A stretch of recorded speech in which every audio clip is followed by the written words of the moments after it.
Get a sound to your breath.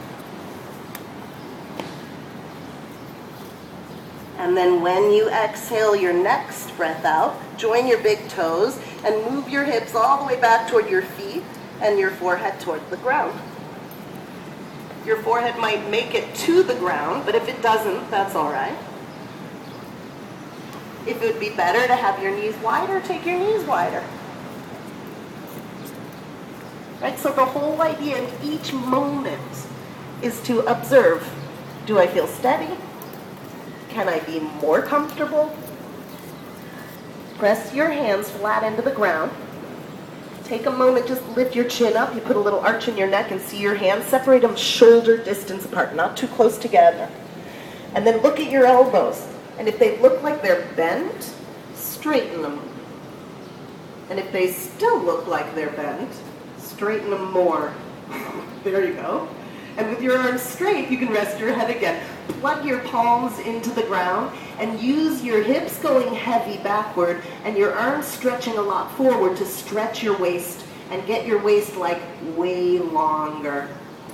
Take a long breath in, spread your palms, soak them into the ground. And as you breathe the next breath in, keep your hands right there and come up to all fours again. You'll notice your hands are more forward than your shoulders. That's totally fine. Curl your toes into the ground. Lift your butt up and back. Downward facing dog. You let your head go upside down. You look at your legs. Look at your toes and set your second toes pointing forward. And then center your heels behind your toes so you can't see your inner or your outer heels back there. Take your feet at least hip width apart. And see every one of your toes there on the floor, on the ground? Lift them all up. Up, not your heels, lift your toes.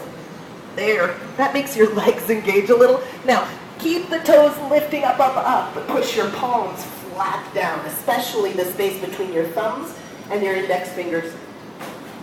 And as you lift the toes, you could bend the knees a little if it will help you stretch your butt way up and back to the sky behind you. And take another long breath in. Good. Look between your hands, place your right foot all the way up there, even if it takes you a little bit of futzing. Get the foot up there between your hands, come up on your fingertips.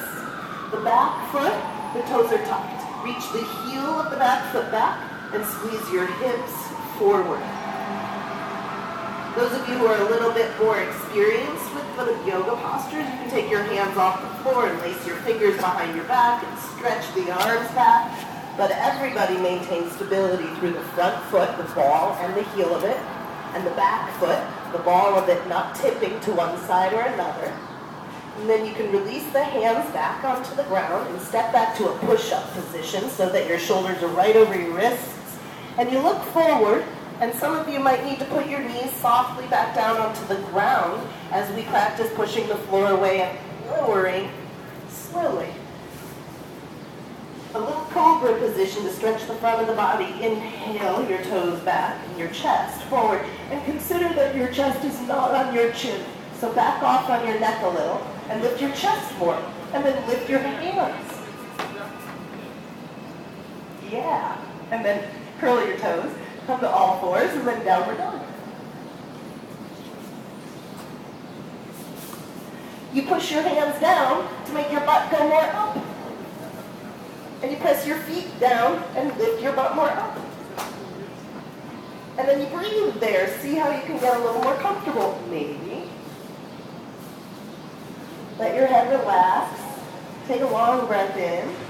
And when you exhale, step your left foot up between your hands. Get it all the way up there, so it's right up between your hands. Keep going, even if you have to grab your ankle and put it there. Be on your feet.